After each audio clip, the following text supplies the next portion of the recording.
Toujours en direct de la convention de l'Anacofi, je suis avec Patrick Galtier, bonjour. Bonjour. Vous êtes le président de l'Anacofi CIF. C'est ça. Alors on va parler de la crise et de la perception que vos clients ont de cette crise. Quelles ont été leurs réactions avec cette crise Covid, avec cette crise en Ukraine et comment vous les avez surtout accompagnés et conseillés au mieux? On a essayé d'abord d'identifier, si vous voulez, la différence par rapport à une crise financière. En fait, on est des conseillers en investissement financier. Pour autant, les deux crises que vous citez, à savoir le Covid depuis 2 ans et l'Ukraine depuis peu de temps, il faut distinguer que ce n'est pas de nature financière. C'est une crise exogène. C'est une crise de notre nature. Donc, ce n'est pas seulement parce qu'ils pensent à leur santé en priorité par rapport à leur portefeuille. Ce n'est pas seulement parce qu'ils pensent, si vous voulez, que l'Ukraine est lointaine.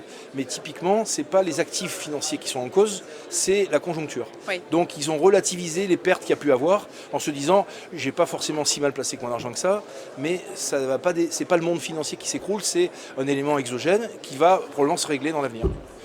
Sachant qu'en filigrane, après sur le plan macroéconomique, on sait qu'on est dans une période de taux très bas. Oui. Les OAT 10 ans, ils rapportent 0,9 je crois de mémoire. Et donc les obligations assignables du Trésor sur 10 ans, c'est à la référence des emprunts d'État, rapportent très peu. Donc il y a très peu d'actifs sans risque qui rapportent de l'argent, ce qui fait qu'en fait on va être obligé pour se substituer aux actifs, aux fonds euros de l'assurance vie ou aux actifs sans risque obligataires comme avant, d'avoir une gestion un peu plus fine, un peu plus diversifiée. Et donc les gens vont être obligés de se mouiller, d'aller sur des marchés, mais donc ils nécessitent un accompagnement pour aller sur les marchés.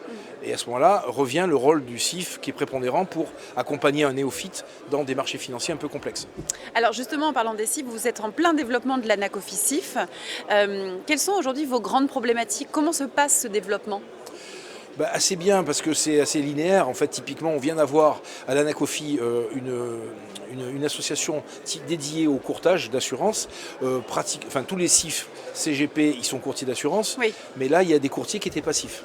Donc le développement se fait un peu par l'extérieur. Les gens qui sont dans le métier, ils continuent à se développer normalement. On va avoir des courtiers qui ont moins de formation financière que les CIF, oui. Et qui vont peut-être devoir monter en compétences, soit avoir des formations supérieures, soit passer le statut CIF pour proposer des instruments financiers purs et durs, ceux qui faisaient que de l'assurance.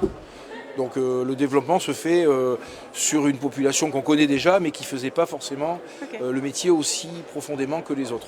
Bon merci pour toutes ces précisions, Patrick Galtier. Je vous en prie, merci de votre accueil. Merci. Bonne journée. Bonne journée à vous aussi.